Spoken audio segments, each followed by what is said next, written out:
All right, welcome back. Today we're going to do another breakdown. We got a 1-inch 825YA. The 825YA and the 825Y are the exact same internally. The only difference, and for our area, which is nice, is they are on flanges, so it comes up and then down. We use these a lot to retrofit AVB systems, or atmospheric vacuum breaker, because it's similar piping, so you didn't have to do a lot of pipe work to retrofit it. So these were used common in our area because AVBs were common 20 years ago. All right, let's go ahead and start breaking it down. We're gonna go ahead and start with the number one check. I already loosened these up, but sometimes they can be tough.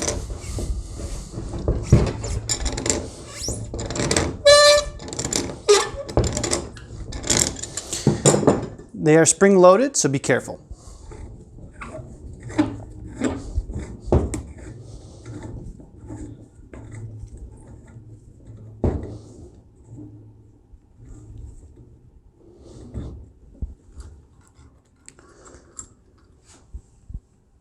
You have your cap with an O-ring, your spring, and then your check. Inside, the older models don't have a removable seat, and we'll get a close-up of that in a minute. But the new ones, you can remove the seats. But these ones, I like these because of the fact that they weren't removable, so you never have to worry about it leaking. Number 2 on the bottom opens the same way, also spring loaded.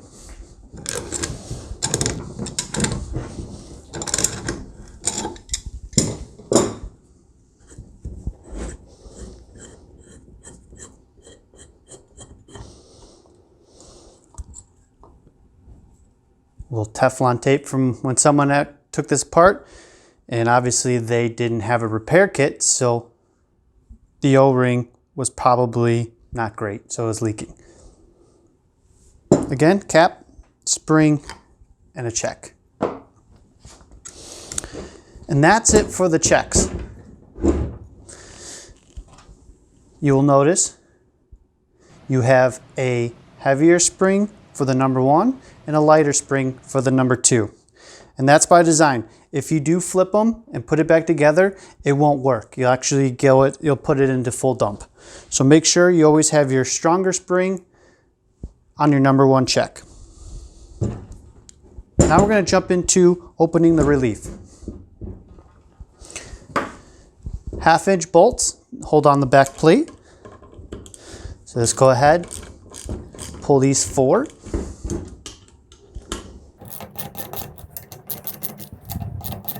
This also has a spring on it, so be careful because it will be spring loaded.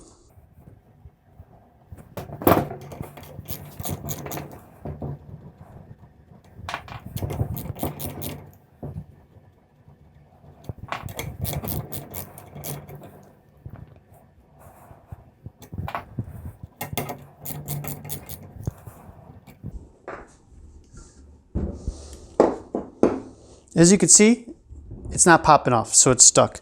So you can carefully pry on it to get it to go.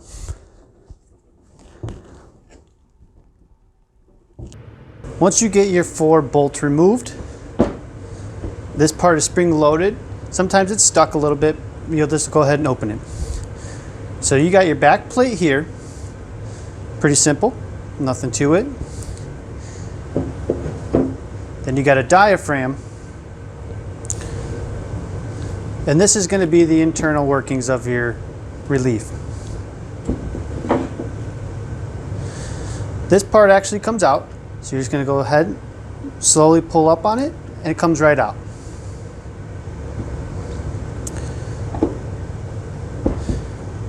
You can see there's a bunch of debris in here, which is not good.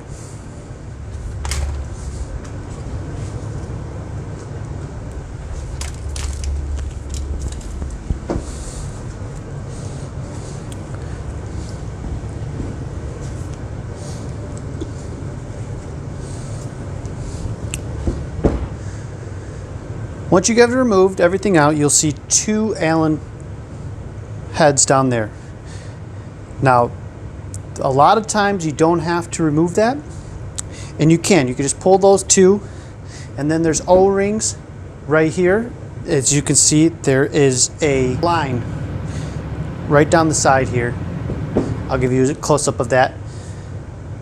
And there's 2 O-rings in there, which I have a video that I'll link to, that could possibly be an issue. I've only had a couple of those leak in the many years that I've been doing this. So now let's go ahead and break down the relief a little bit more.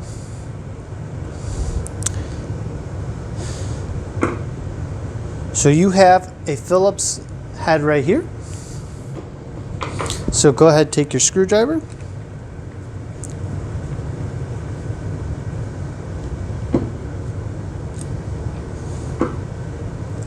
A washer.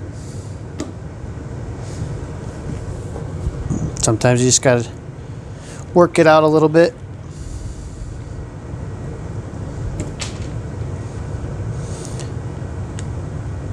Which will give you the access to pull out your rubber washer here. Now you have an O-ring on this part here.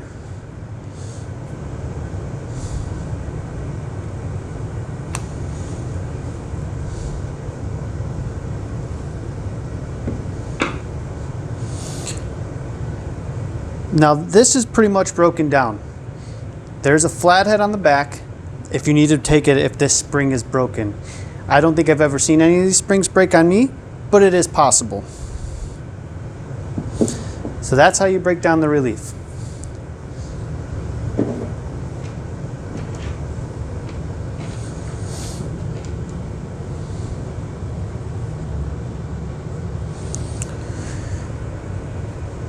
The most common issue here on the checks is this rubber here goes bad, gets tear, or sometimes sediment if you're on a well or whatever gets in there and causes divots.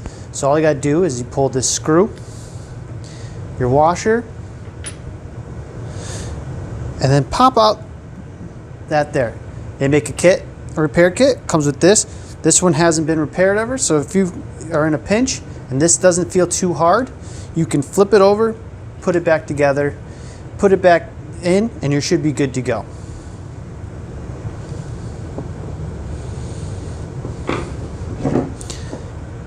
It's pretty simple. So this is it. This is all broken down. Play a little steps in reverse, put it back together, and you should be good to go.